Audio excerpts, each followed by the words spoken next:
Chapter 13. Poirot Explains.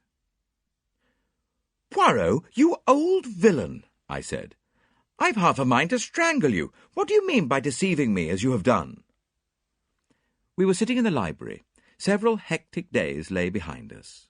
In the room below, John and Mary were together once more, while Alfred Inglethorpe and Miss Howard were in custody. Now, at last, I had Poirot to myself, and could relieve my still burning curiosity. Poirot did not answer me for a moment, but at last he said, "I did not deceive you, mon ami. At most, I permitted you to deceive yourself." "Yes, but why?" "Well, it is difficult to explain. You see, my friend, you have a nature so honest, and a countenance so transparent, that, enfin, to conceal your feelings is impossible. If I had told you my ideas the very first time you saw Mr. Alfred Inglethorpe, that astute gentleman would have, in your so expressive idiom, smelt a rat, and then bonjour to our chances of catching him." "Well, I think I have more diplomacy than you give me credit for." "My friend," besought Poirot, "I implore you, do not enrage yourself. Your help has been of the most invaluable. It is but the extremely beautiful nature that you have which made me pose." "Well," I grumbled, a little mollified, "I still think you might have given me a hint."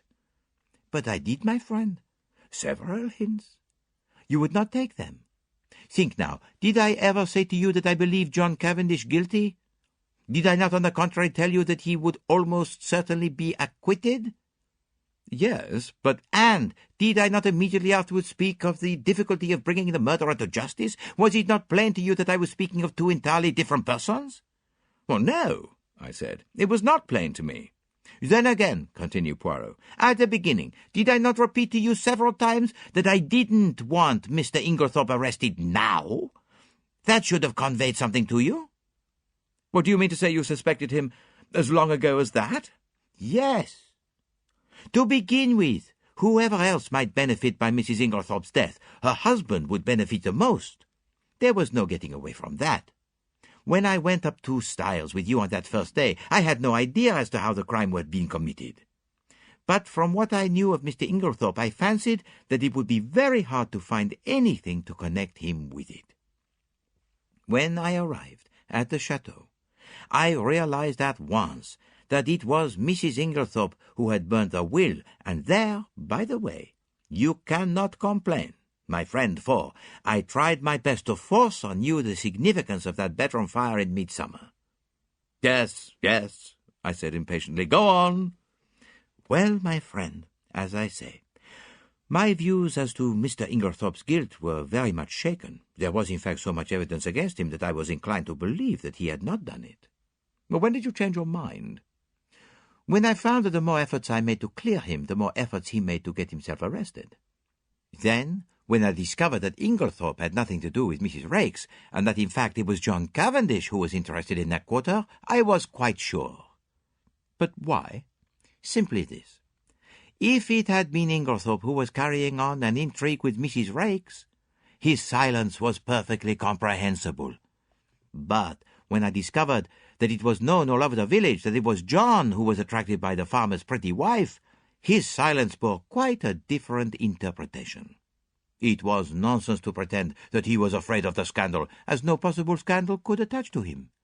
This attitude of his gave me furiously to think, and I was slowly forced to the conclusion that Alfred Inglethorpe wanted to be arrested.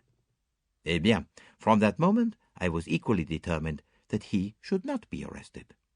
Now, wait a moment. I don't see why he wished to be arrested." "Because, mon ami, it is the law of your country that a man once acquitted can never be tried again for the same offense. Ha, but it was clever, his idea. Assuredly, he is a man of method. See here. He knew that in his position he was bound to be suspected, so he conceived the exceedingly clever idea of preparing a lot of manufactured evidence against himself. He wished to be suspected. He wished to be arrested. He would then produce his irreproachable alibi, and hey presto, he was safe for life. But I still don't see how he managed to prove his alibi and yet go to the chemist's shop. Poirot stared at me in surprise. Is it possible? My poor friend. You have not yet realized that it was Miss Howard who went to the chemist's shop? Miss Howard? But certainly. Who else? It was most easy for her. She is of a good height, her voice is deep and manly. Moreover, remember, she and Inglethorpe are cousins, and there is a distinct resemblance between them, especially in their gait and bearing. It was simplicity itself. They are a clever pair. I'm still a little fogged as to how exactly the bromide business was done, I remarked. Bon, I will reconstruct for you as far as possible. I am inclined to think that Miss Howard was the mastermind in that affair. You remember her once mentioning that her father was a doctor? Possibly she dispensed his medicines for him, or she may have taken the idea from one of the many books lying about when Mademoiselle Cynthia was studying for her exam. Anyway, she was familiar with the fact that the addition of a bromide to a mixture containing strychnine would cause the precipitation of the latter. Probably the idea came to her quite suddenly. Mrs. Inglethorpe had a box of bromide powders which she occasionally took at night. What could be easier, quietly, than to dissolve one or more of those powders in Mrs. Inglethorpe's large-sized bottle of medicine, when it came from Coots? The risk is practically nil. The tragedy will not take place until nearly a fortnight later. If anyone has seen either of them touching the medicine, they will have forgotten it by that time. Miss Howard will have engineered her quarrel and departed from the house. The lapse of time and her absence will defeat all suspicion. Oh, yes, it was a clever idea. If they had left it alone, it is possible the crime might never have been brought home to them. But they were not satisfied. They tried to be too clever, and that was their undoing. Poirot puffed at his tiny cigarette, his eyes fixed on the ceiling. They arranged a plan to throw suspicion on John Cavendish by buying strychnine at the village chemist's and signing the register in his handwriting. On Monday, Mrs. Inglethorpe will take the last dose of her medicine. On Monday, therefore, at 6 o'clock, Alfred Inglethorpe arranges to be seen by a number of people at a spot far removed from the village. Miss Howard has previously made up a cock-and-bull story about him and Mrs. Raikes to account for his holding his tongue afterwards. At 6 o'clock, Miss Howard, disguised as Alfred Inglethorpe, enters the chemist's shop with her story about a dog, obtains the strychnine, and writes the name of Alfred Inglethorpe in John's handwriting, which she had previously studied carefully. But, as it will never do if John, too, can prove an alibi, she writes him an anonymous note, still copying his handwriting, which takes him to a remote spot where it is exceedingly unlikely that anyone will see him. So far, all goes well. Miss Howard goes back to Middlingham. Alfred Inglethorpe returns to Styles. There is nothing that can compromise him in any way, since it is Miss Howard who has the strychnine, which, after all, is only wanted as a blind to throw suspicion on John Cavendish. But now a hitch occurs. Mrs. Inglethorpe does not take her medicine that night. The broken bell, Cynthia's absence, arranged by Inglethorpe through his wife, all these are wasted. And then he makes his slip. Mrs. Inglethorpe is out, and he sits down to write to his accomplice, who he fears may be in a panic at the non-success of their plan. It is probable that Mrs. Inglethorpe returned earlier than he expected. Caught in the act and somewhat flurried, he hastily shuts and locks his desk. He fears that if he remains in the room he may have to open it again, and that Mrs. Inglethorpe might catch sight of the letter before he could snatch it up. So he goes out and walks in the woods, little dreaming that Mrs. Inglethorpe will open his desk and discover the incriminating document. But this, as we know, is what happened. Mrs. Inglethorpe reads it and becomes aware of the perfidy of her husband and Evelyn Howard, though unfortunately the sentence about the bromides conveys no warning to her mind. She knows that she is in danger, but is ignorant of where the danger lies. She decides to say nothing to her husband, but sits down and writes to her solicitor, asking him to come on the morrow. And she also determines to destroy immediately the will which she has just made. She keeps the fatal letter. It was to discover that letter, then, that her husband forced the lock of the dispatch case? Yes, and from the enormous risk he ran, we can see how fully he realized its importance. That letter accepted, there was absolutely nothing to connect him with a crime. There's only one thing I can't make out. Why didn't he destroy it at once when he got hold of it?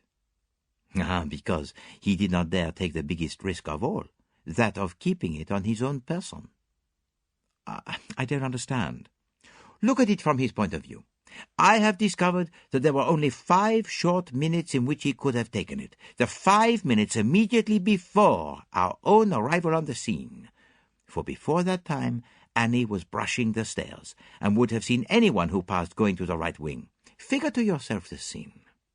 He enters the room, unlocking the door by means of one of the other door keys.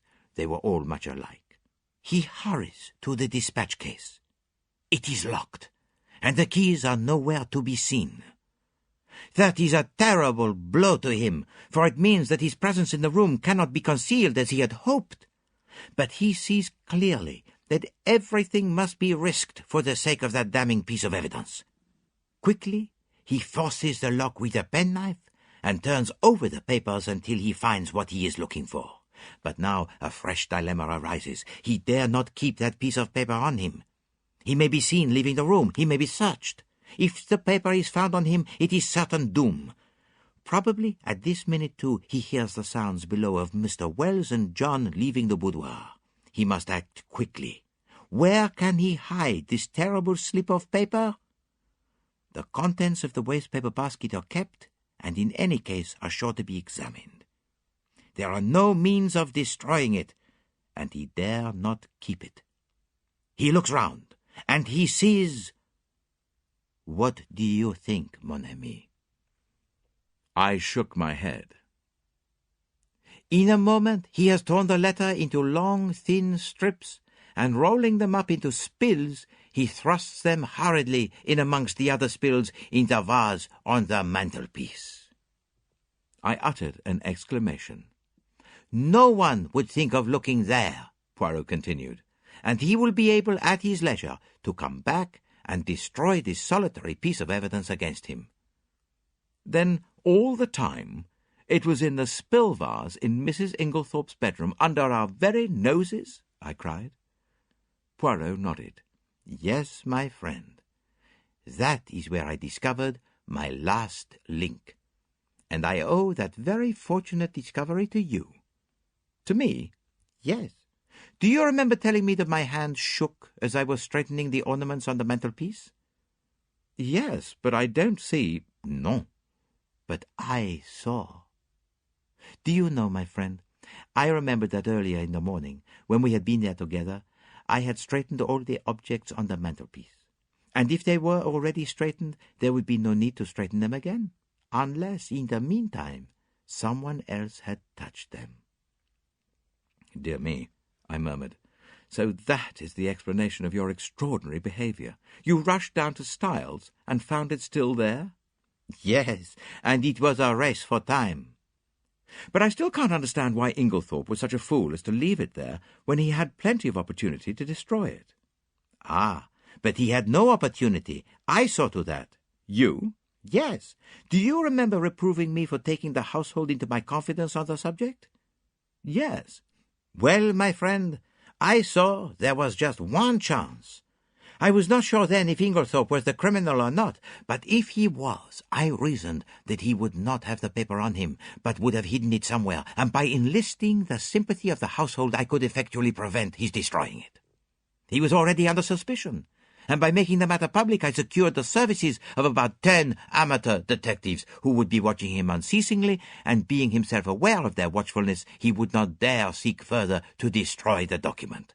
He was, therefore, forced to depart from the house, leaving it in the spill vase. But surely Miss Howard had ample opportunities of aiding him. Yes. but Miss Howard did not know of the paper's existence. In accordance with their prearranged plan, she never spoke to Alfred Inglethorpe. Well, they were supposed to be deadly enemies, and until John Cavendish was safely convicted, they neither of them dared risk a meeting. Of course, I had a watch kept on Mr. Inglethorpe, hoping that sooner or later he would lead me to the hiding place. But he was too clever to take any chances. The paper was safe where it was.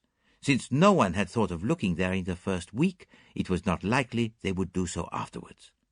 But for your lucky remark, we might never have been able to bring him to justice. Oh, I understand that now. But when did you first begin to suspect Miss Howard? When I discovered that she had told a lie at the inquest about a letter she had received from Mrs. Inglethorpe. Why? What was there to lie about? You saw that letter? Do you recall its general appearance? Yes, more or less. You will recollect, then, that Mrs. Inglethorpe wrote a very distinctive hand and left large clear spaces between her words. But if you look at the date at the top of the letter, you will notice that July 17th is quite different in this respect. Do you see what I mean?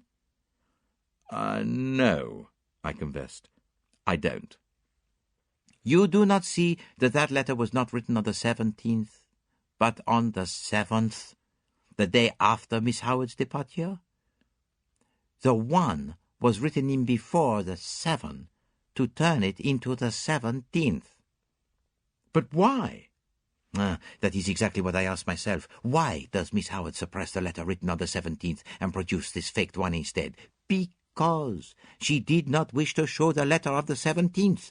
Why again? And at once a suspicion dawned in my mind. You will remember my saying that it was wise to beware of people who were not telling you the truth. And yet, I cried indignantly, after that you gave me 2 reasons why Miss Howard could not have committed the crime. And very good reasons, too, replied Poirot. For a long time they were a stumbling block to me until I remembered a very significant fact, that she and Alfred Inglethorpe were cousins.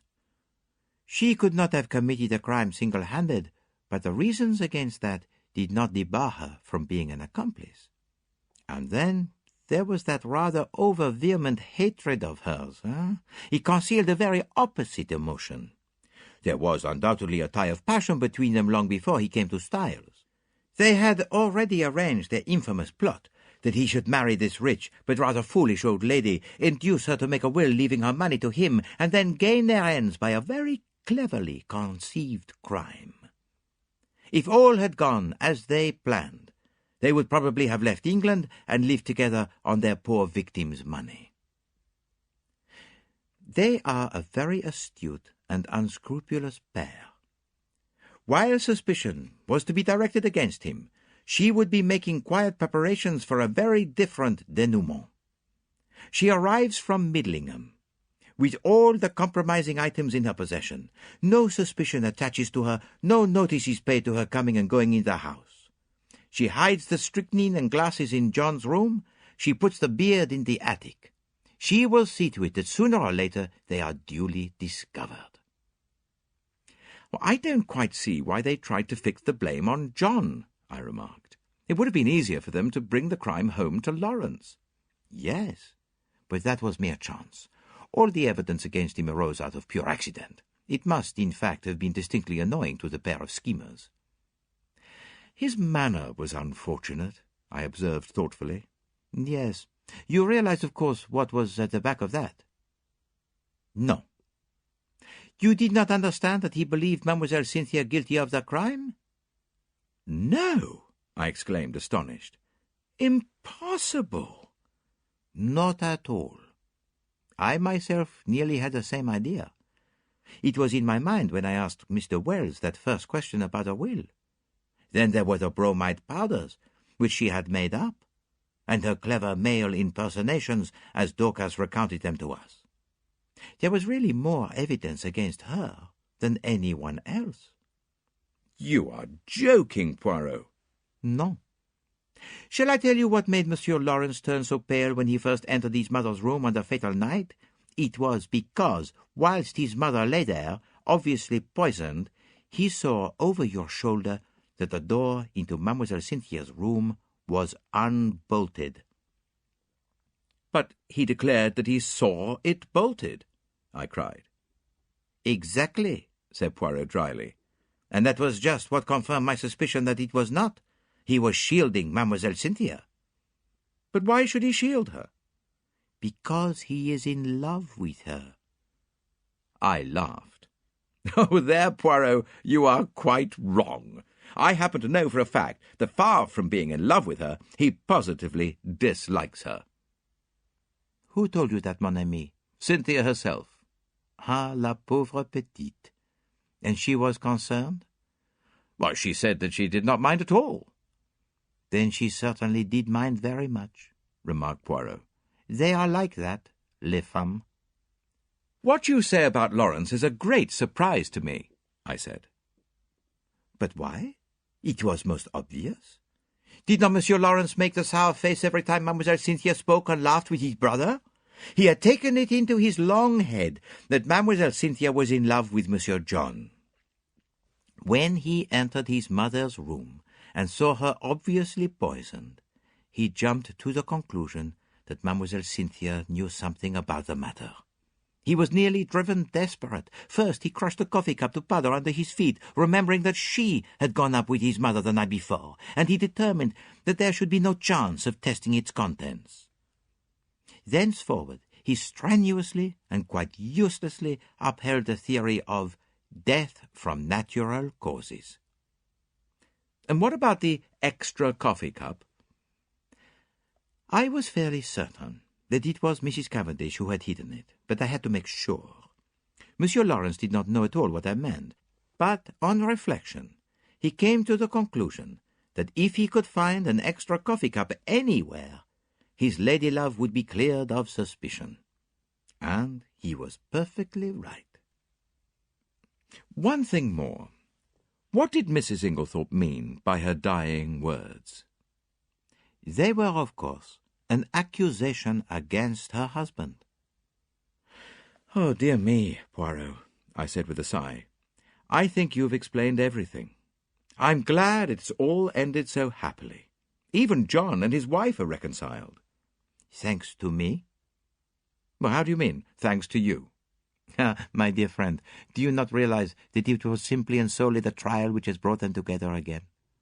That John Cavendish still loved his wife, I was convinced. Also that she was equally in love with him, but they had drifted very far apart. It all arose from a misunderstanding. She married him without love. He knew it. He is a sensitive man in his way. He would not force himself upon her if she did not want him. And as he withdrew, her love awoke. But they are both unusually proud, and their pride held them inexorably apart. He drifted into an entanglement with Mrs. Raikes, and she deliberately cultivated the friendship of Dr. Bauerstein. Do you remember the day of John Cavendish's arrest, when you found me deliberating over a big decision?" "Yes, I quite understood your distress." "Pardon me, mon ami, but you did not understand it in the least. I was trying to decide whether or not I would clear John Cavendish at once. I could have cleared him, though it might have meant a failure to convict the real criminals. They were entirely in the dark as to my real attitude up to the very last moment, which partly accounts for my success." "Do you mean that you could have saved John Cavendish from being brought to trial?" "Yes, my friend. But I eventually decided in favor of a woman's happiness. Nothing but the great danger through which they have passed could have brought these two proud souls together again." I looked at Poirot in silent amazement. The colossal cheek of the little man! Who on earth but Poirot would have thought of a trial for murder as a restorer of conjugal happiness? "I perceive your thoughts, mon ami," said Poirot, smiling at me. "No one but Hercule Poirot would have attempted such a thing. And you are wrong in condemning it. The happiness of one man and one woman is the greatest thing in all the world." His words took me back to earlier events. I remembered Mary as she lay white and exhausted on the sofa, listening. There had come the sound of the bell below. She had started up. Poirot had opened the door, and meeting her agonized eyes, had nodded gently. "Yes, madame," he said. "I have brought him back to you." He had stood aside, and as I went out I had seen the look in Mary's eyes as John Cavendish had caught his wife in his arms. "Perhaps you are right, Poirot," I said gently. "Yes, it is the greatest thing in the world." Suddenly there was a tap at the door, and Cynthia peeped in. I only—" "Come in," I said, springing up. She came in, but did not sit down. "I only wanted to tell you something." "Yes?" Cynthia fidgeted with a little tassel for some moments, then suddenly exclaiming, "You dears!" kissed first me and then Poirot, and rushed out of the room again. "What on earth does this mean?" I asked, surprised. It was very nice to be kissed by Cynthia, but the publicity of the salute rather impaired the pleasure. "It means that she has discovered Monsieur Lawrence does not dislike her as much as she thought," replied Poirot philosophically. "But here he is." Lawrence at that moment passed the door. "Eh, Monsieur Lawrence," called Poirot. "We must congratulate you, is it not so?" Lawrence blushed and then smiled awkwardly. A man in love is a sorry spectacle. Now Cynthia had looked charming. I sighed. "What is it, mon ami?" "Nothing," I said sadly. "They are two delightful women." "And neither of them is for you?" finished Poirot. "Never mind. Console yourself, my friend. We may hunt together again, who knows? And then—" Production copyright 2003. All rights reserved.